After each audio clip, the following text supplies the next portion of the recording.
오늘부터는 이제 그 재무관리에 해당하는 영역인데, 사실 우리 엄밀히 말하면 미국 회계사 시험의 재무관리는 제가 생각하는 기준에서는 출제가 안 되는 거예요. 그럼 여기 있는 재무관리는 뭐냐? 여기 있는 재무관리는 한마디로 말해서 우리가 재무회계를 알려고 하면 알아야 되는 것들이 필요해요. 그 중에서 오늘 이제 배우겠지만 프레젠트 밸류 개념을 좀 알아야 된다든지 그런 것도 있고, 그 다음에 이제 이 재무제표에 표시되는 여기에 들어가는 이제 항목들이 있어요. 그 항목들을 좀 배우는 거고, 그 다음에 이제 그 회계사 입장에서 보면 지난번에도 워킹 캐피탈은 커런 에셋에서 커런 라이빌티를 뺀 거, 커런 에셋에서 커런 라이빌티를 뺀 거라고 그랬는데, 이 운전자본이라고 우리말로는 번역을 하는데, 이게 어느 정도 있느냐? 이거는 이제 그 테크니컬 인솔번시라고 해서 기술적인 부도, 그러니까 이 흑자가 나는데도 이제 회사가 어려워질 수 있는 이제 그런 것들을 판단하고 그런 용도인 거고요.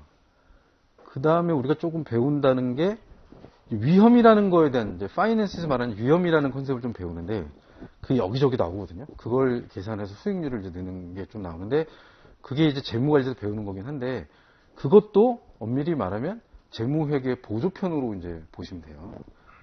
그래서 이게 재무회계를 쭉 배우다 보면 조금 더 이론적으로 알아야 되는 내용들이 있어요. 그걸 배우는 거예요, 저희는.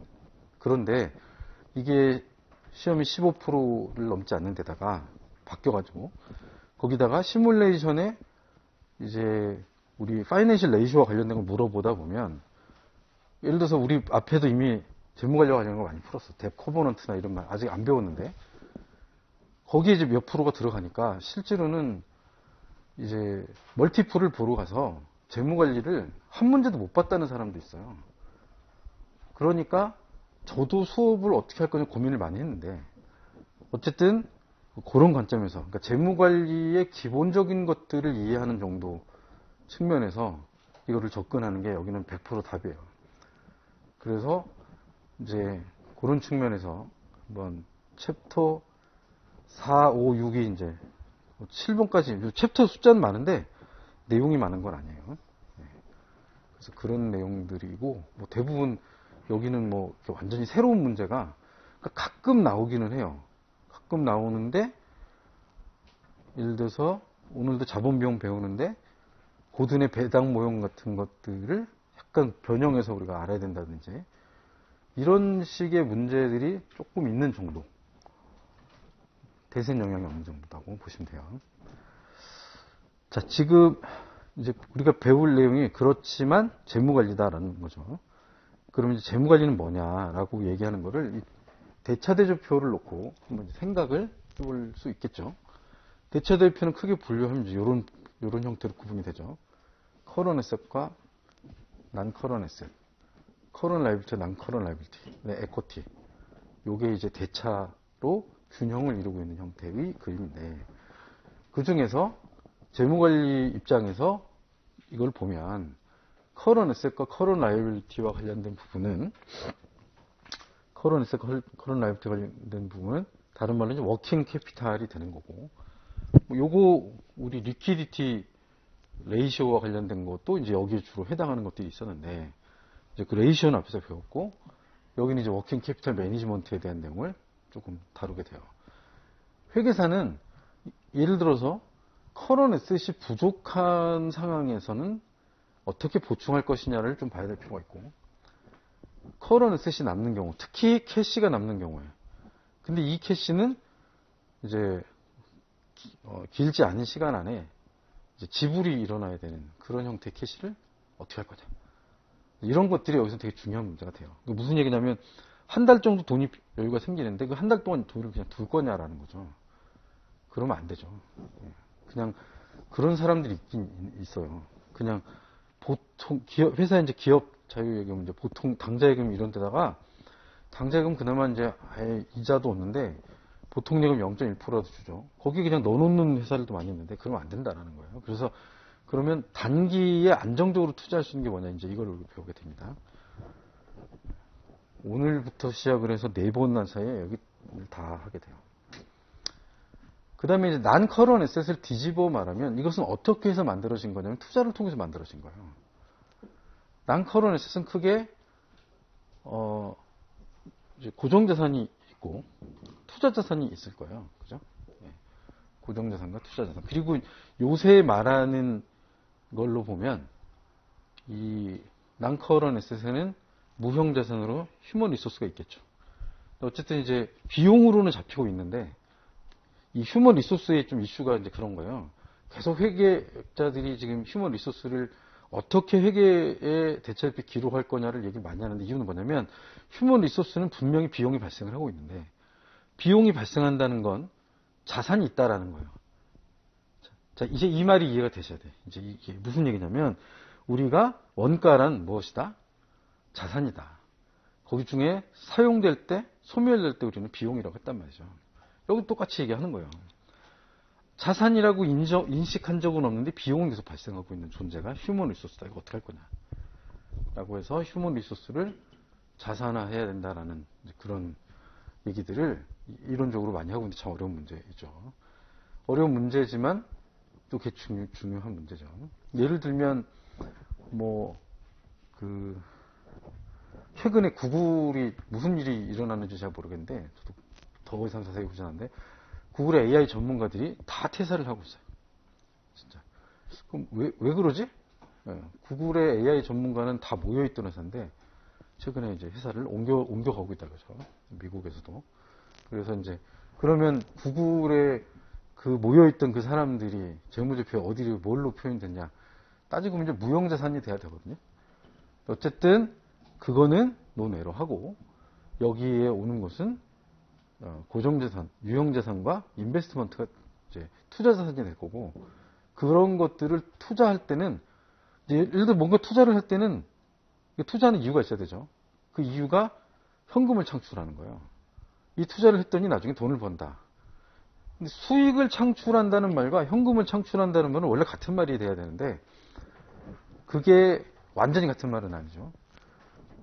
최근에 예를 들어서 많은 사람들이 이제 알트코인에 이제 투자를 하고 있어요. 그래서 지금 알트코인 중에 한 2개가 지금 막 나르고 있어요. 네. 그런데 이 알트코인이 쭉 가고 있는데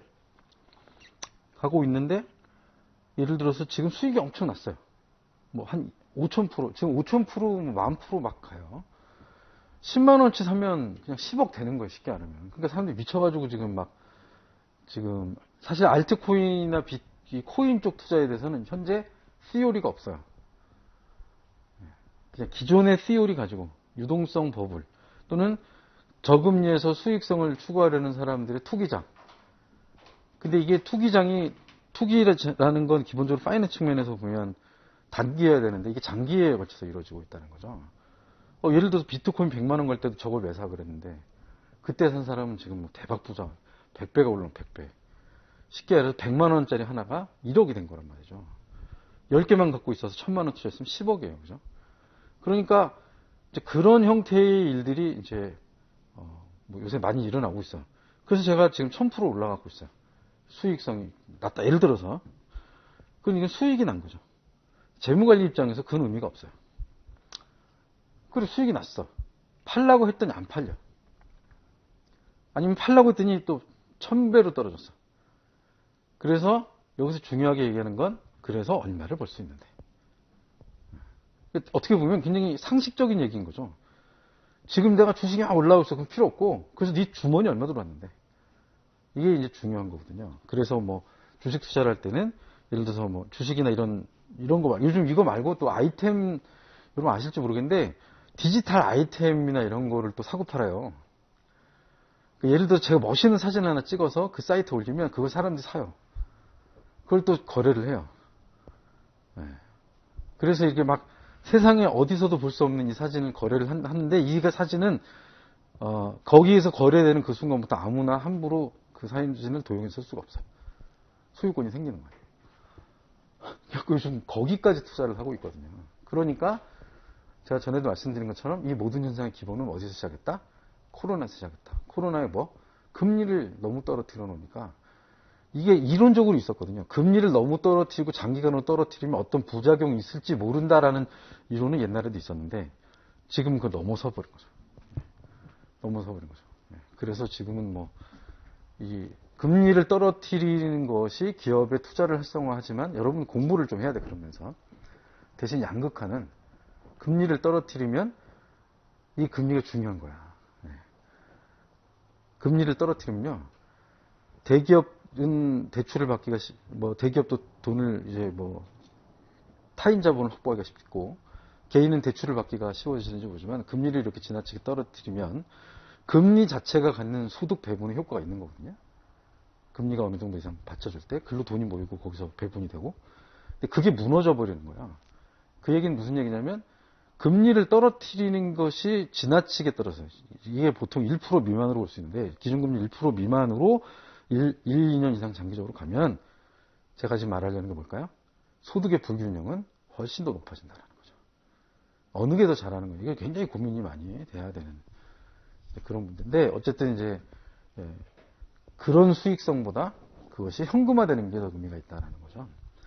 그런 거고, 그 다음에 이제 이 non-current asset, non-current liability 이런 것들이 시간에 따라서 가치가 달라지죠. 무슨 얘기냐면 지금 내 앞에 있는 만 원과 10년 뒤에 받는 만 원은 다른 돈이죠. 가치가 달라요. 그래서 그걸 지금 시점으로 환산해서 계산하는 것이 이 밸류에이션 모델 중에 하나예요. 그래서 이제 그런 것들이 우리 IFRS 되면서 우리나라도 이제 한국 기업 회계 기준이 이제 국제 회계 기준을 따라가면서 모든 거를 이제 유효유절법을 써라라는 것도 거기서 나온 거예요. 어쨌든 그런 거. 그 다음에 이제 이 요거를 조달하는 돈이 에코티일 수도 있고 라이빌리티일 수도 있죠. 이걸 뭘로 할 거냐라는 게 파이낸싱이에요. 이게 무조건 좋은 거죠. 근데 이것도 활용하면 나쁘진 않을 때가 있어요. 이것도 나쁘지 않을 때가 있다. 뭔가를 이제 무슨 건물을 짓는데 난커런을 통해서 건물을 짓는 게 좋은 경우도 있어. 예를 들면 텍스 효과도 있을 수 있고. 근데 이게 또 너무 높으면 어떻다? 이제 뭐 이런 게 좀 이슈가 될 수 있고요. 또 반대로 이제 이걸로 할 거냐 이걸로 할 거냐 무관련하다라는 이론이 있어요. 전형적인 MM 이론이 그런 건데 옛날에 우리 시험이 그런 것도 나는데 이제 그런 식의 문제는 거의 안 물어보는 것 같아요. 그래서 지금 약간 또 그렇기도 하고 재무관리를 요새 주류로 하는 학자들의 스승들이 그들이 속한 학파가 이제 그 MM 이론 같은 경우에는 수요 공급의 균형이라고 하는 관점에서 접근을 했는데 지금은 이제 전반적인 미국의 경우에도 그 통화주의자들하고 그 다음에 이제 그것이 아니라 그냥 시장 자체 효율성을 따지는 그런 사람들이 뭐 좀 더 득세를 약간 하는 상황이라서 효율적 시장 가설 이론이라든가 이런 것들이 오히려 시험에는 툭툭이로 하나씩 나오게 됩니다. 뒤에 우리가 배우게 되고 이 전체를 통해서 우리는 뭘 해야 되느냐면 변동성에 대한 위험을 관리해야 된다. 그래서 이제 그거를 위험 관리라고 말하고 이 관점에서 재무관리를 기업 전체 재무관리를 잘하는 것이 코퍼레이트 거버넌스. 이게 뭐 얼마나 중요한지는 제가 수업 지금 내용상 많이 얘기 안 하지만 이거 엄청나게 중요한 거죠. 엄청나게 중요한 거죠. 회사가 망했다 말았다 하는 것도 한순간에 가요. 제가 제일 두려운 것이 기업을 잘 모르시고 비즈니스를 잘 모르시는 분들이 하여튼 뭔가를 결정하는 입장에 있다 보니까 그것이 어느 쪽에 서 계신 분들이든 간에 잘 이해를 못하는 거예요. 더군다나 제가 전에도 말씀드렸죠. 그 컨티뉴스 임프루먼트 개선 카이젠이라는 건 현재는 없는 이론이다. 그건 의미가 없다. 여러분 도시바 보세요. 그냥 한 방에 간 거 아니에요, 저거? 한 방에 간 건 아니잖아요.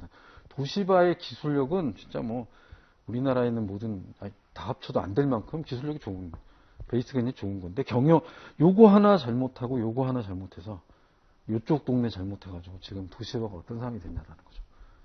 또 국가가 또 나서 뭘 하겠죠. 그죠?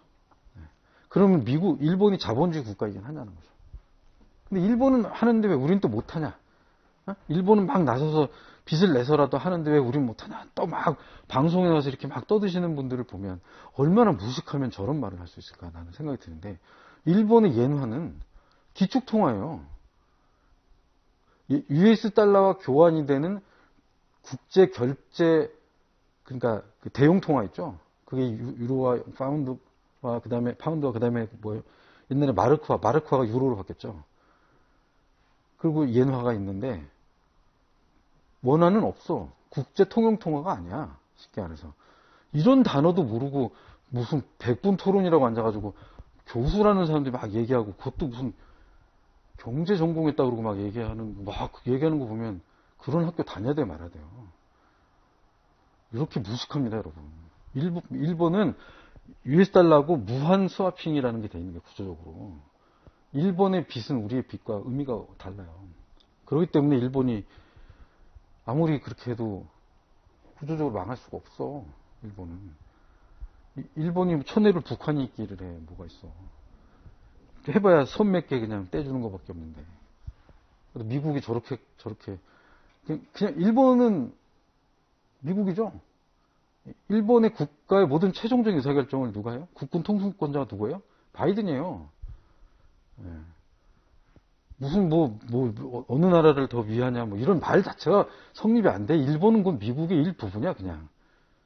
그리고 왕과 자치 그걸 인정해 주는 것이 일본이지. 일본이 어떻게 우리하고 입장이 다른 정도가 아니죠. 이건 그냥 대학 1학년 때 배우는 거 아니에요. 수업 시간에 하는 얘기인데 이걸 무슨 누가 이론이 많이 틀리지 하면서 막 1 더하기 1은 2라고 수업 시간에 가르치고 있는데 1 더하기 1이 3이 아닐까? 이러고 막 얘기하는 거 보면 세상이 미쳐 돌아가는 것 같아요. 저는 약간 재무관리를 공부하면서 이 얘기를 하는 이유는 이 뒤에 나오는 얘기의 기본적인 전제 조건이 다 그런 거거든. 이거 그냥 미국의 대학교 3학년 학생들이 배우는 아주 기본적인 얘기를 우리는 지금 배울 거라서 하여튼 요거를 다 묶으면 우리는 재무관리라고 말한다. 이제 우리 이런 내용을 배웁니다. 얘기인 거고요. 그 밑에 그럼 재무관리 기능이 보면 파이낸싱 펑션, 캐피탈 버제팅, 파이낸셜 매니지먼트, 코퍼레이트 거버넌스, 리스크 매니지먼트가 여기에 해당하는 말들을 써놓은 거고 여러분이 읽어보시면 돼요. 최근에는 여기까지는 시험이 안 내요. 전에는 이 파이낸셜 매니지먼트의 펑션에 대한 걸 설명으로 물어봤어요. 제가 파이낸싱 펑션에는 가중평균 자본 비용을 써놨는데 예를 들어서 이거 그 측면만 있는 건 아니지만 이걸 더 많이 가져갈 거냐 이걸 더 많이 가져갈 거냐에 따라서 우리가 물어야 되는 자본 비용이 달라질 수 있죠. 지금은 거의 차이가 없습니다. 지금은 이게 더 낮아요. 현재는 프레젠 밸류도 사실 제가 볼 때 계산할 필요가 없어. 프레젠 밸류랑 그냥 북 밸류가 거의 똑같죠. 자본 비용으로 할인할 건데 오늘 다 배울 건데요. 자본 비용으로 하는데 자본 비용 자체가 지금 1%밖에 안 되는데 무슨 할인이고 할 게 뭐가 있어. 그냥 똑같지. 금액 차이가 거의 없지. 자, 그런 내용들이고 나머지는 그냥 나중에 읽다 보면 보는 거고. 그다음에 그러면 이제 재무관리 목적은 뭐냐? 회사의 가치를 극대화하는 거다. 이거 장기적인 주가로 표현이 되니까 주가 관련한 부분이 될 거고. 그다음에 쉐어홀더스 밸류 맥시마이제이션, 주주의 가치를 극대화하는 거다. 그다음에 회사의 그러면 이게 이익과 관련이 없는 게 아니라 이익과 다른 측면인데 기본적으로 이익을 통해서 발생하는 거죠. 이익이라는 말을 저는 어떻게 받아들이냐면요. 저는 딱 이익이라고 하면 이렇게 얘기합니다. 장차 내 것으로 받을 돈의 권리가 생겼다. 그 권리에 대한 의무만 이행이 개런티가 된다면 이게 현금인 거예요. 저는 그렇게 생각을 해요. 그다음에 프로핏 맥시마이제이션의 한계점은 보수적인 회계적인 접근법. 이 보수적이라는 게 무슨 말이냐면 이제 발생주의를 가지고 이제 한다는 거고 기간 단위 성과라는 거죠. 아직 현금화가 안 됐어도 받을 돈의 권리가 줄 돈의 권리보다 크면 이익이다. 이래 버리니까. 그다음에 이제 불확실성. 아까 한 것처럼 권리는 생겼는데 제가 나한테 돈을 주냐고. 그죠? 이 불확실성이 되게 중요한 문제가 되죠. 예를 들면 여러분 이 재무관리 입장에서도 보면 그래요. 예를 들어서 우리가 다른 나라에서 우리나라도 위탁 생산을 막 요구를 해요. 최근에 그 많이 늘어나고 있어요. 이유는 뭐냐면 그 위탁 생산을 하는 물건이 우리말로 쉽게 해서 영어로는 스톱이라고 할지, 우리는 물건이죠. 거기에 해당하는 우리말 단어가. 물건이 어떤 전략적 가치를 갖는다라고 생각했을 때 이것이 국가 차원에서 통제할 가능성이 한국은 별로 없다라고 해서 맡기는 거예요. 왜냐하면 중국은 그게 있다. 그러니까 한국에다가 이제 그리고 글로벌한 회사들의 이 회사들은 대만보다는 타이완보다는 한국을 더 선호하죠. 실제로 타이완과 중국은 힘의 비교가 안 되니까 힘의 비교가 안 되는데 한국은 주변에 있는 국가들에서 특히 이제 북쪽에 비해서 힘의 균형을 스스로 갖출 수 있고 또 뭐가 있어요? 미군이 있다라는 거죠. 그러면 한국에도 투자할 가치가 이제 생기는 거예요. 이거는 그 어떤 그 사상이나 그런 게 아니라 그냥 그게 굉장히 큰 리스크 팩터인 팩트입니다. 여러분. 어쨌든 그런 것들이 불확실성인데 이익만 가지고 얘기를 하면 이제 그런 것들이 이제 여기서는 좀 고려가 안 되는 측면이 있습니다. 라고 얘기하는 거고 시험에 나올 가능성은 높지 않으나 전문관리를 배우면 제일 먼저 이건 배우거든요. 그 다음에 이제 CFO라는 사람이 있어요. 여러분도 잘 아시는. 아마 여기 계신 우리 수업을 들으시는 동영상으로도 들으시고 하는 많은 분들이 원하는 게 이거일 수도 있어요. 그죠? CFO가 재무 책임자이거든요.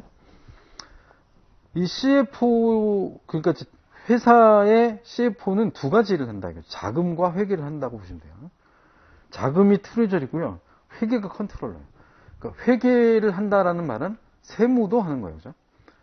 그러니까 직접 돈을 빌리고 돈을 투자를 하고 이 돈을 관리하는 사람이 트레저러고 컨트롤러는 이제 그 회계랑 세무 쪽 일을 하는 거예요.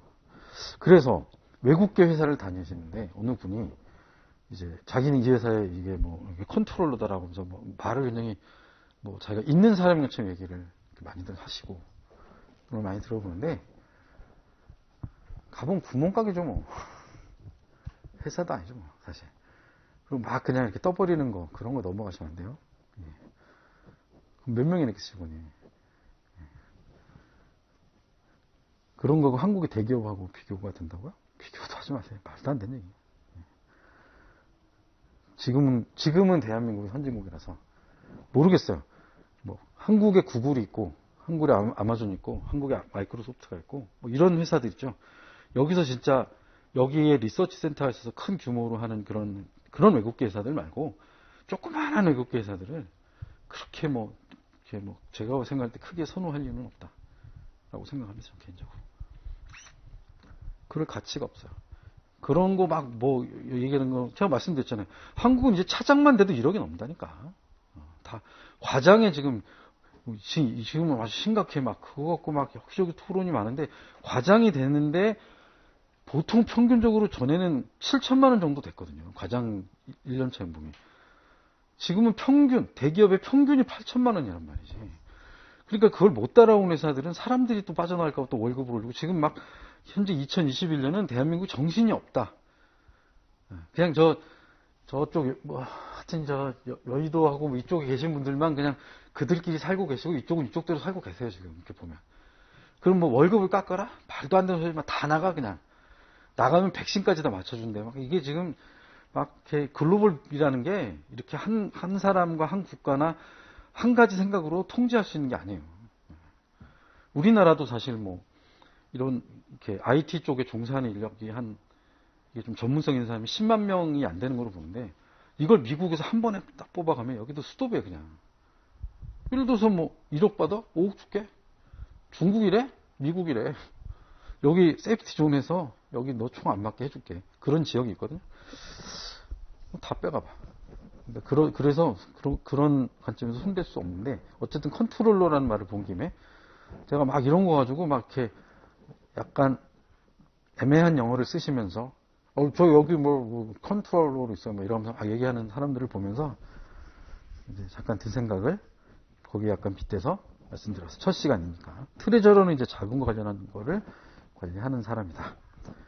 이 두 개를 합치면 CFO가 하는 일이고 이 두 가지 측면에서 기능적인 일을 하는 게 아니라 아까 아는 것처럼 이 전체에 대한 고민을 해서 그러니까 예를 들어서 회사가 앞에서 돈을 좀 못 벌 수도 있고 잘 벌 때가 있어요. 계속 돈을 못 버는 회사는 어쩔 수 없어.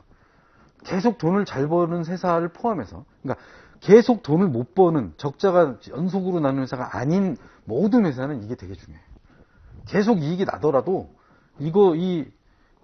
파이낸스에 대한 관리를 못하면 회사는 언제든지 골 때리는 상황이 올 수 있다. 그것도 한순간에. 이건 굉장히 중요한 문제가 된다. 하는 것을 말씀드릴 수 있어요. 그래서 저한테 만약에 물어보면 비트코인은 이제 너무 비싸서 살 수가 없고, 그리고 0.1 뭐 이런 건 조금 저도 약간 그런 것 같고, 알트코인 해도 돼요. 말할 때 물어보시면 잘 골라서 하면 대박 날 수 있는 건 맞는 것 같아요. 주식은 여러분이 완전히 언더스탠딩 하지 않은 주식은 하지 않는 게 답이에요. 제가 주식을 500만 원에서 2억까지 벌어본 사람 입장에서 그럼 이제 왜 안 하냐? 그걸 다 날렸죠, 제가. 다 날렸어요, 제가. 그래서 하여튼 그렇습니다. 그다음에 이제 우리 시험에 가끔씩 단어로 물어보는 말인데, 파이낸셜 마켓이 두 개가 있는데요. 프라이머리 마켓, 세컨더리 마켓. 프라이머리 마켓은 발행 시장, 세컨더리 마켓은 유통 시장. 그러니까 예를 들어서 뭐 코스피에서 거래하는 거, 이거 유통 시장이죠. 그다음에 뭐 예를 들어서 우리 지금 뭐 빗썸이나 이런 데서 비트코인 거래하잖아요. 유통 시장. 그 다음에 이제 거기 부동산과 관련한 또 시장이 있어요. 제가 그래서 일부러 영어로 적어놨는데, 미국 애들의 모든 말은 이 유통시장, 이제 뭐, 이 모기지 뱅크 통해서 이렇게 막, 말하자면 부동산 증권이라고 하죠. 이런 거를 거래하고 하는 데가 미국에 두 개가 있거든요. 요게 이제 미국의, 이게 어디에 가냐면, 뒤에 오늘 아니면 다음 주에 배울 것 같은데, 우리 정부와 관련한, 미국 정부와 관련한 채권이 있어요. T 시리즈나 나가는 거.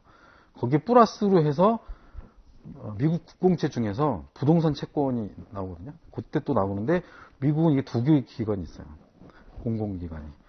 미국 연방저당권협회. 연방주택금융저당권 회사. 이게 다 공공기관입니다, 여러분. 이런 회사들이 있고, 이걸 통해서 또 거래가 되고, 이게 지금 왜 여기 써 있을까요? 바로 이게 모기지론과 관련되어 있는 이제 우리 2008년도에 금융위기와 관련이 있는데, 여러분 실제로 모기지론 사태가 발생은 언제 했는지 아세요?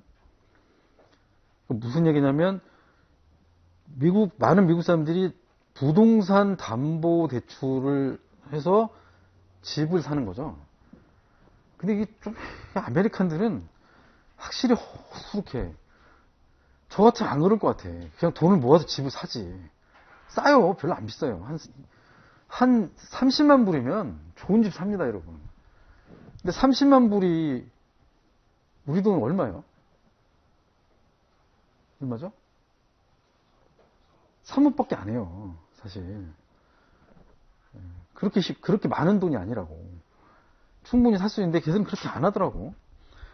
그래서 어쨌든 이제 대출을 받았는데 부동산 담보 대출을 받은 거죠. 그러면 이제 부동산 가치보다 대출이 적어요. 이게 저도 이제 언제 이해를 했냐면, 여러분 부동산 P2P 투자 저도 하거든요.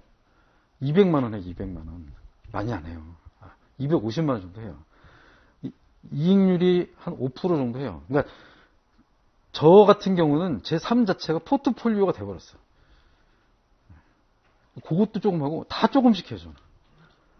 그래서 사람들이 왜 이렇게 조금씩 하냐고 하는데, 이게 또 이 배경하고 관계가 있네요.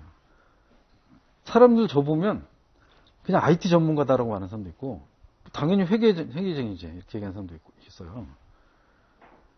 그리고 이제 여의도에서 저희 교회에서는 당연히 저 철학과 나온 줄 알아요. 네. 신학도 오래 했거든요. 맨날 그런 것만 하니까 취미가 전 뭐 그런 거예요. 전 다른 거 안 좋아해요. 여행을 가서 돋보기도 그 재보고 그런 걸 해야지. 그러니까 뭐 고적 탐사를 해야지. 좀 그냥 노는 거는 의미가 없다고 생각을 원래 하는데, 근데 제 전공은 그게 아니고 국제경제란 말이지. 그 중에서도 국제금융이 전공이야. 1학년 때부터 배운 말은 그냥 밥 처먹고 포트폴리오 하세요. 처음에 1학년 때 우리 와서 가르친 우리 미국에서 한국으로 오신 선생님도 자기 스승이 얼마 전에 뭐 노벨상 받았다. 내가 바로 그 제자다. 이래가면서 1학년 때부터 포트폴리오 얘기만 들어가지고 제 머릿속에 그거밖에 없는데 실제로 이제 그런 일을 하고 있는데 이제 이 부동산 P2P 투자 얘기를 지금 꺼낸 이유는 이걸 해봐야 이해가 돼. 제가 어떤 부동산 이제 지난주에 10만 원짜리 2개를 또 샀어요. 2개가 끝나서 살 때 본 게 뭐냐면 이 사람의 집값이 얼마고 대출이 얼마가 있고 얼마를 받는다 이거죠. 예. 근데 이제 A라는 거는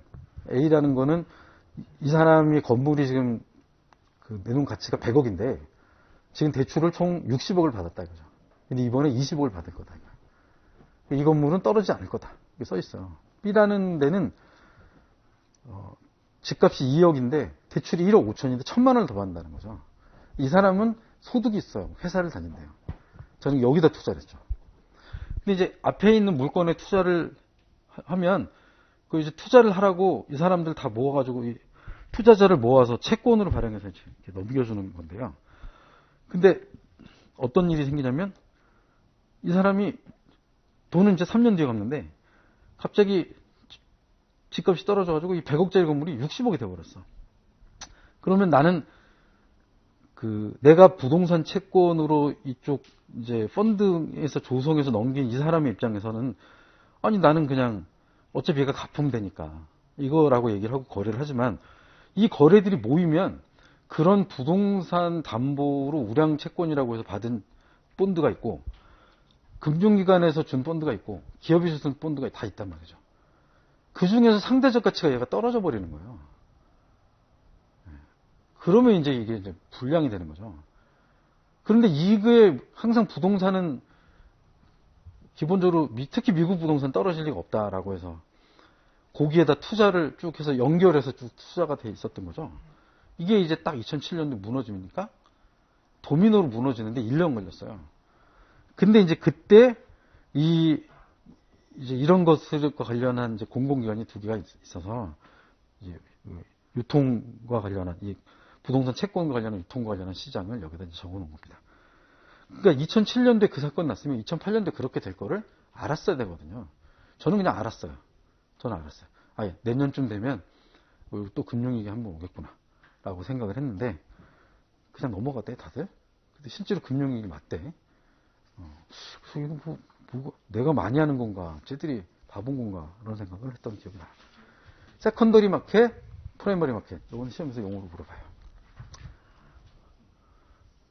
자, 그 다음 페이지 가시면 위험이라는 말이 있는데 위험이라는 건 제가 뭐라고 쓰냐면 변동 가능성.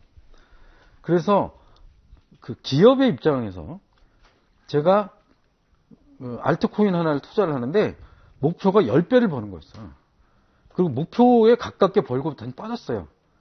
요거는 이제 괜찮은 건데 목표가 10배를 버는 거였는데 1000배를 벌었어요. 요거는 위험한 거예요. 이게 파이낸스예요.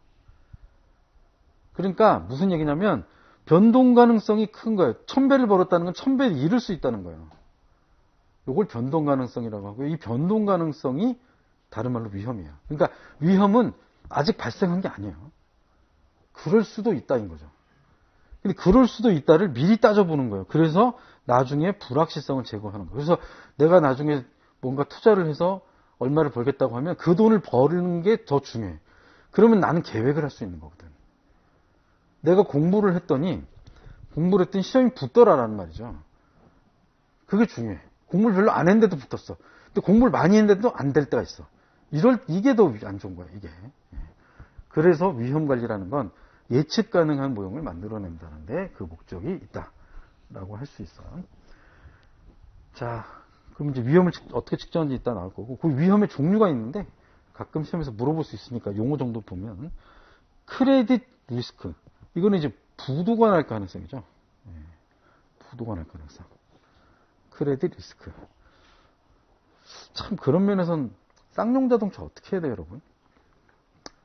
쌍용 자동차는 제 사적인 의견으로 말씀드리면 살려야 해요. 그리고 쌍용 자동차는 더 이상 해외 자본에 넘기면 안 돼요. 쌍용 자동차는 국내 대기업이 가져갈 수 있게 풀어줘야 되는 거예요. 그래야 현대기아자동차의 독점을 막을 수 있어. 대기업한테 사실 가능하면 풀어줘야 돼. 근데 그걸 받을 대기업이 현재는 제가 볼 때는 없어 보여요.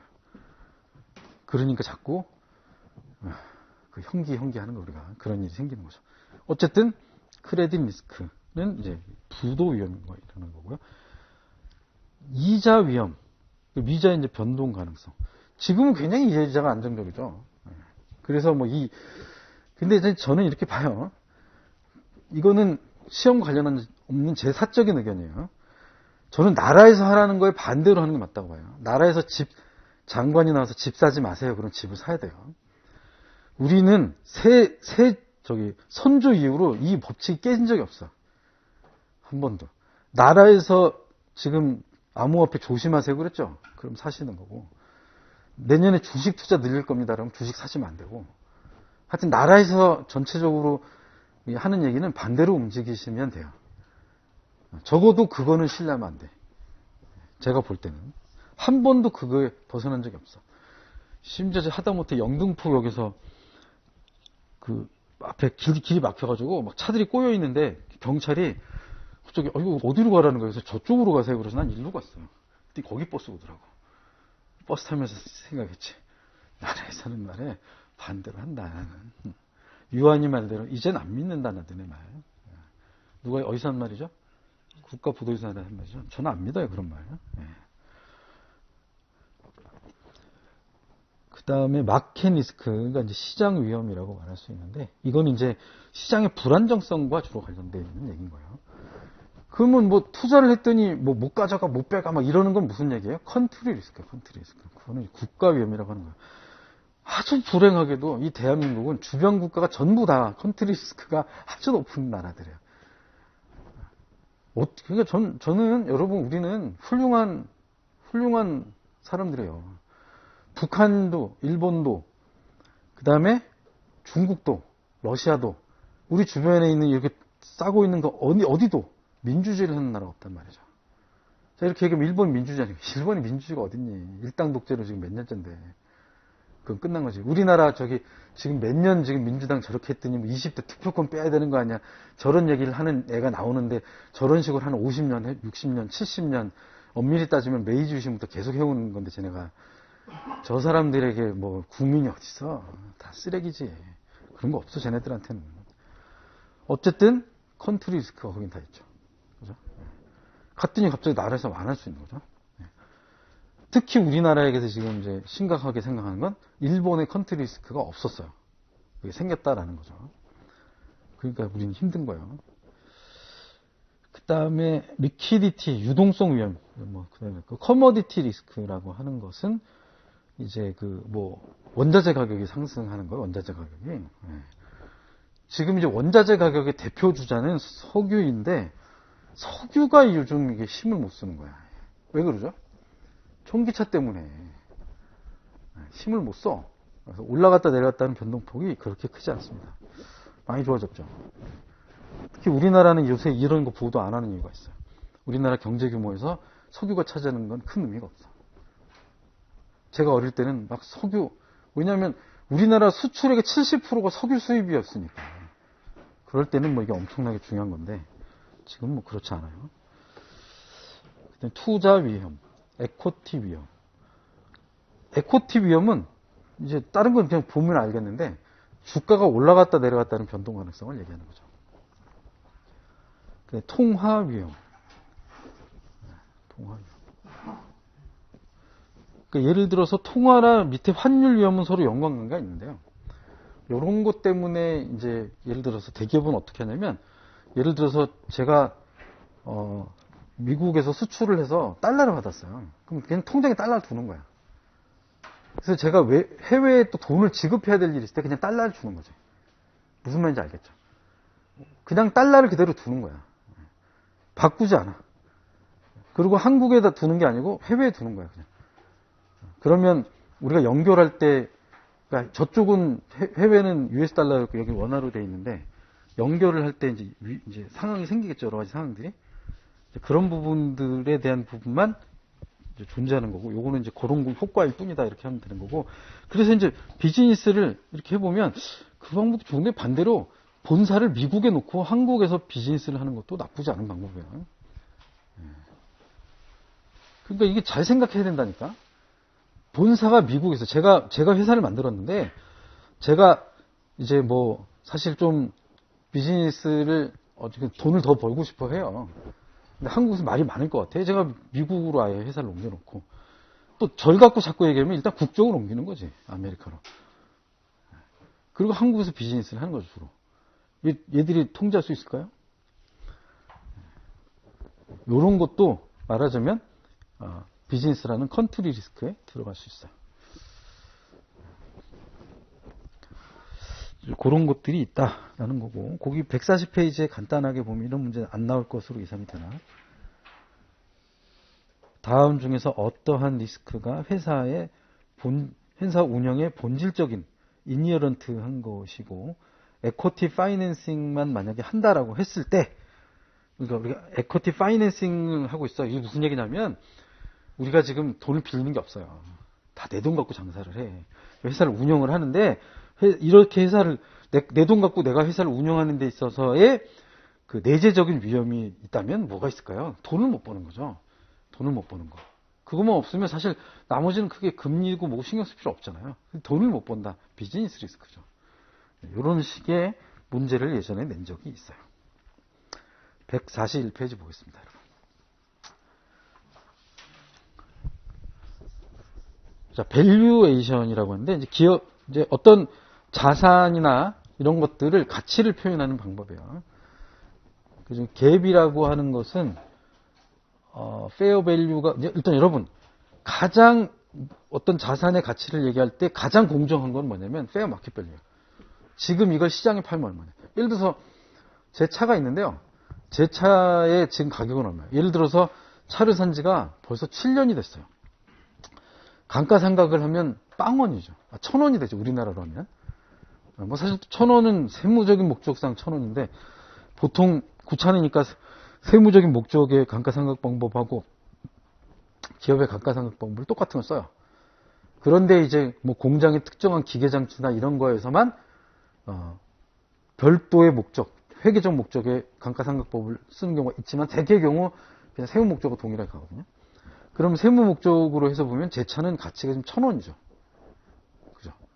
그래서 제가 장부에다가 제 차의 가치를 1,000원이라고 써놨어요. 이거 하고 지금 제 차 중고가격으로 알아보니까 900만 원이더라고요. 900만 원이라고 하는 거고 어느 게 더 정확한 거예요? 900만 원이 정확한 거잖아요. 그래서 페어 마켓 밸류가 더 정확합니다. 근데 페어 마켓 밸류가 있으면 그래서 이게 마켓 어프로치라고 해요. 일단 요걸 가지고 이제 하는 거예요. 그래서 지금 제 차가 바로 거래가 돼요. 그래서 액티브 마켓인데 어떤 거 바로 그 아이덴티컬 바로 그 자산에 대한 거래가 있다라는 거죠. 근데 이게 지금 뭐 그런 형태의 액티브 마켓이 너무 많아가지고 이거 지금은 이 남는 돈을 사람들이 주체를 못하니까 이게 머리만 잘 굴리면 될 것 같아. 돈 벌 것 같아 진짜. 이 타이밍은 놓쳐서는 안 되는 것 같은데. 그러면 이 타이밍 놓치면 영원히 돈 벌 게 없네. 그렇지 않아요. 항상 옵니다, 여러분. 지금은 여러분에게 중요한 건 뭐야? AICPA 시험 합격하는 거야. 제가 늘 말하지만 AICPA 시험 합격하는 것은 무슨 효과가 있냐면 학벌 하나를 올려주는 효과가 있어요. 이거는 대한민국에서 이 효과는 그냥 조금 있는 게 아니라 어마어마해. 제가 늘 말하는 그분들, 스카이 서성하는 상경계 나오신 분들이 여기까지 인정해 주더라고요, 대한민국에서. 그래, 너 공부했으면 이거 이 정도 했네. 얘 그리고 바보가 아니네. 이렇게 생각을 합니다, 사실. 뒤로 앉아서. 근데 우리가 이걸 시험을 붙었다? 그럼 굉장히 의미가 있어요. 일단 이거 붙고 나면 또 기회가 생겼는데 그때 찾아와. 내가 또 가르쳐 줄게. 한 번은 문화재 한번 뜰라고 올 거야. 내가 타이밍 잡고 있어 지금. 문화재 별거 없는데 어쨌든. 그 다음에 시밀러 에셋에든 액티브 마켓. 이럴 때 이제 그걸 교환으로 이제 해서 쓰는 거다. 라는 거죠. 다음 중에서 어떠한 메소드가 밸류에이션 하는 데 있어서 most reliable은 마켓 밸류입니다. 무조건. 페어 마켓 밸류. 두 번째는 이제 인컴 어프로치라고 해서 디스카운티드 캐시플로우 옵션 프라이싱, 캐피탈라이제이션 뭐 이런 게 있는데 이건 뭐냐면 인컴이라는 거는 받는 돈으로 그러니까 받는 이익으로 회사의 가치를 보는 방법이 있고요. 그 다음에 받는 돈을 갖고 하는 방법이 있어요. 여러분이 회계를 지금 안 들으신 분들이 많아서 그런데 우리가 이제 기업의 자산에 대한 평가를 할 때 그러니까 임페어먼트라고 하는 것을 인식하는 기준이 있어야 될 거 아니에요? 그 기준을 여러분 회계를 공부하신 분들은 다 배웠어야 돼. 그 기준으로 우리 시험에도 나오는데 그 기준 중에 하나가 뭐냐면 5년치 영업이익을 가지고 썸머리를 해서 지금 프레젠 밸류 계산해서 기업의 가치를 보고 지금 여기 있는 북밸류를 비교해서 예를 들어서 이제 가치를 비교하는 방법이 있고 우리 지난번에 배운 마켓 밸류 에디드 장부 가격과 현재 주식 가격 차이를 가지고 임페어먼트를 판단해야 되는 경우가 있어요. 임페어먼트는 자산 재평가는 보수적인 입장에서 그렇게 중요하지 않아요. 안 해도 돼. 지금 회계에서. 근데 손상차손, 임페어먼트는 뭐 어떻게 해야 돼요? 반드시 해야 돼요. 반드시 해야 된단 말이죠. 그러니까 그때 그러면 뭘 기준으로 할 거냐? 그 판단을 뭐로 할 거냐? 할 때 이 인컴 어프로치를 쓰기도 하고 아까 얘기한 마켓 어프로치를 쓸 수도 있어요. 장부 가격 다 했더니 주가보다 훨씬 적어. 아니면 주가가 반대. 장부 가격이 100원인데 주가가 50원밖에 안 돼. 이러면 임페어먼트를 고려해야 되는 거죠. 그게 마켓 어프로치고 그다음에 5년치 영업이익 지난 것과 해서 앞으로 추정을 해서 이건 제3자 해야 돼. 회계사가 추정을 했더니 뭐 지금 자산의 가치가 너무 과대평가돼 있다. 라고 얘기할 때 인컴 어프로치를 쓰게 됩니다. 그 다음에 코스트 어프로치라고 하는 거 우리가 앞에서 배웠던 원가를 가지고 비슷한 거예요. 인컴 어프로치하고. 근데 이거는 이제 뭘 얘기했냐면 대체 원가. 대체 원가. 예를 들어서 뭐가 작살이 났어. 제 옷이 지금 어떻게 티가 하나 있는데 이게 없어졌어. 그럼 요거를 지금 대체하려면 얼마가 든다. 요거는 다시 만들어야 돼. 건물이 부서졌어. 그럼 이 건물을 다시 져야 돼 무조건. 그래서 공정을 줘야 돼. 이럴 때 쓰는 게 코스트 어프로치. 이걸 다시 하려면 얼마가 든다. 이런 식으로 밸류에이션을 하게 된다라고 하는 거예요, 여러분. 다음 페이지 넘어가겠습니다.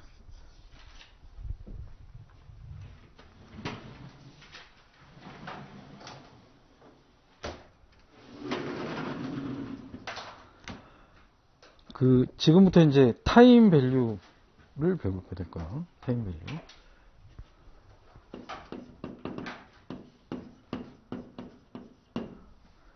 이제 우리 배우는 유효유지법이 이제 여기 나오는데요. 그냥 이거, 우리 시험은 이거 어떻게 계산하는지 안 나와요. 이게 무슨 말인지 알고, 거기 있는 숫자를 적용하면 되는 게 우리 시험에 나와요. 그래서 다행히 이제, 그러니까 그 중심으로 좀 보도록 할게요, 여러분. 자, 이제 이 타임 밸류, 시간 가치라는 거, 제가 아까 말한 것처럼 지금의 10,000원과 10년 뒤의 10,000원은 지금 입장에서 처음에 지금의 10,000원은 10,000원이 맞는데 10년 뒤에 받을 10,000원은 지금으로 보면 10,000원이 아니죠. 요걸 이제 계산하기 위해서 뭘 알아야 되냐면 그러면 10년 뒤에 받을 10,000원이 지금으로 얼마가 되려면 뭐가 있어야 돼요? 지금으로 디스카운트 해오는 율이 있어야 돼요. 이때 이제 기본적으로 쓰는 게 우리가 지난번에 말씀드린 자본 비용 같은 것들을 쓰게 되겠죠. 근데 그 기본 기전은 이자율이란 말이죠. 이자율. 근데 이제 이자율에는 여러분도 아시다시피 우리가 예금 이자만 해봐서 아는데 이자율은 두 가지가 있죠. 심플 메소드가 있고 컴파운드 메소드가 있죠. 심플은 달리를 말하는 거고 컴파운드는 복리를 얘기하는데 여러분 무조건 우리가 말하는 시장 이자율, 유효이자율법은 기본 베이스가 뭐예요? 복리입니다. 단리는 없어요. 단리는 은행에서 우리한테 예금 이자 줄 때 장난치는 것밖에 없지 우리가 자본 비용을 계산할 때 쓰는 모든 이자율은 컴파운드 레이시요. 컴파운드 레이. 이제 보통 기준을 예를 들어서 이거는 3개월 쿠폰이다 그러면 3개월, 6개월 쿠폰이다 그러면 6개월, 연 쿠폰이다 그러면 연 단위로 이렇게 하게 돼 있어요. 그래서 누가 이제 물어보더라고 저한테 연금을 다달이 받는 게 좋아요? 1년에 한 번 받는 게 좋아요? 물어보길래 다달이 받으셔야죠. 아니 1년에 한 번을 미리 준다면 모르겠는데 1월에 미리 준다 그러면 미리 받아서 첫 달치 거 쓰시고 나머지는 한 달, 두 달, 세 달, 11달치 거까지 CP에 넣어놨다가 하나씩 받아서 이자를 받아 쓰시는 건 모르겠는데 나중에 주는 거라고 하면 무조건 미리 받으셔야죠. 라고 말씀드린 기억이 나는데, 그러니까 다달이 받는 게 아니다고 쓸 수 있는데, 어쨌든 이제 그런 것들이 이제 이자율을 보는 관점이죠. 그래서 가장 기본적인 거는 뭐 단위, 거기에 있는 것처럼 뭐 1,000원인데 EX에 나오죠. 이자율이 10%고 컴파운드 레이트 아니에요. 5년이에요. 그렇게 되면 전체 이자는 1년에 10%씩, 100원씩 5년에서 500원이 되는 거죠. 이게 전형적인 뭐예요? 심플 메소드. 우리로 말하면 달리. 단리라고 해요. 달리라고. 저는 하여튼 요거 좀 최근에는 잘 안 쓰는 말인데 제가 어렸을 때 많이 들었던 말이에요. 복리 단리 얘기를 되게 많이 들었거든요. 왜 그러냐면 예전에는 일수를 놓고 쓰거나 뭐 하여튼 2부로 돈 빌린다, 3부로 돈 빌린다 이런 게 많아가지고 개인 간의 금융이 많았거든요. 근데 이제 지금 그런 게 많이 없어져가지고 그 말이 좀 없어졌는데 단리라고 하는 건 이런 방식이다. 복리는 뭐냐면 이자에 이자가 붙는 방식이다라는 거예요. 이제 복리로 계산을 한다라고 하면 예를 들어서 뻔한 얘기인데 이게 원금이라고 하고 여기에다가 1 플러스 i에 이렇게 이런 식으로 하는 게 복리예요. 거기서 이자 금액만 뺀다. 그럼 이제 P만 빼면 돼요. 뭐 다 아시는 거고. 이걸 복리라고 한다. 원금에 대한 이자에 대한 이자가 붙는다. 그러니까 금융기관의 장난이 어디에 있냐면, 특히 은행의 장난이 어디에 있냐면, 자꾸 이러니까 사람들이 이제 깨일수록 은행을 이제 멀리 하게 되는 거지. 무슨 얘기냐면, 자기는, 개인에게, 1% 이자를, 예금 이자를 이렇게 하고, 이제 나는 예금을 받고 이자를 준다. 대출은 2%밖에 안 된다, 이 대출 이자는. 그러니까 남는 게 우리 1%밖에 없다. 이 말은 사실일까요? 사실이 아닐까요? 사실이 아니에요. 이자를 줄 때는 단위로 주면서 대출 이자를 받는 건 어떻게 해요? 다달이 받잖아요.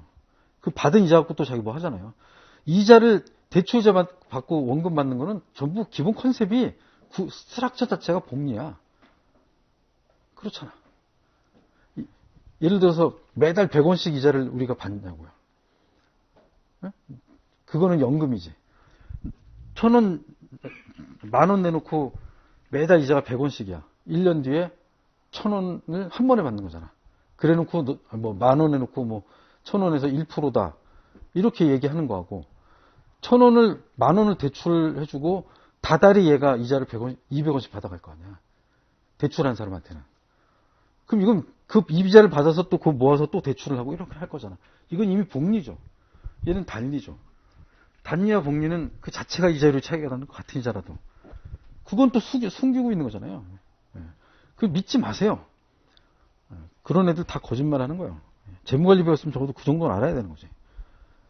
걔네 1% 남지 않아요. 더 많이 남지. 그리고 예금이나 적금이나 예금은 미안하지만 중도 해지율이 20, 30% 이상 돼요. 대출은 중간에 감산이 별로 없어.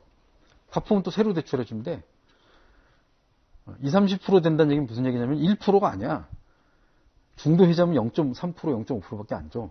그거 다 계산해서 하는 거고 그 계산하는 놈이 누구야? 계리사, 액추어리가 하는 거죠. 그다음에 물론 액추어리 이제 보험회사에서 쓰지만 은행에서도 써요. 그래서 그런 걸 컴파운드 레이트라고 한다. 여기 이제 똑같이 이자율 10%에 5년짜리다라고 얘기하면 아까 여기 것처럼 그때는 1 플러스 10%의 5승 이렇게 되는 거죠.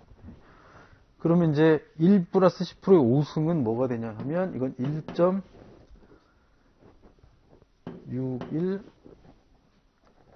1.61051이라는 숫자가 되는 거예요. 그래서 여러분 요 이자율과 기간에 따라서 복리일 때 요 곱하기 한 숫자 결과 숫자를 줘요 이제 우리 시험에서는. 그래서 그거가 이게 몇 프로의 몇 년짜리다라는 걸 알면 그 숫자를 계산하면 돼요. 개수라고 하죠. 개수 곱하기를 해버리면 되는 거죠. 실제로 1.1 곱하기 1.1, 1.1 쭉 하면 5번 하면 이게 나올 거예요. 그러니까 이게 아까 단위로 계산하면 1.50이잖아요. 복리로 하니까 똑같은 1%라도 5년 하니까 11%가 더 있는 거잖아요. 그죠? 단위와 복리는 그런 차이가 있어요.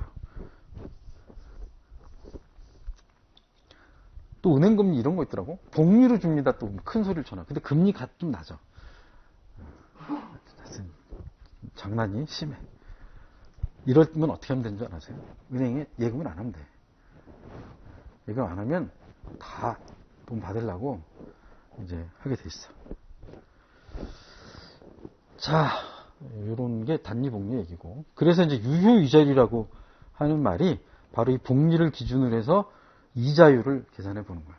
이게 이제 퍼블릭하게 누구나 받아들일 수 있는, 또 내가 기대할 수 있는 최소한의 이자율일 때 이 유효이자율, 이것이 이 이자율, 그리고 이제 이 이자율이 실제로는 딱 해보면 그게 마켓레이트라고 하는 거예요. 마켓레이트의 기본적인 방식이 유효이자율법.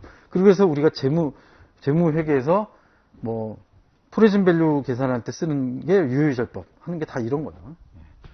요걸 가지고 현재 가치로 또 계산하면 할인한 율이 나오는데 그런 걸 계산하는 거죠.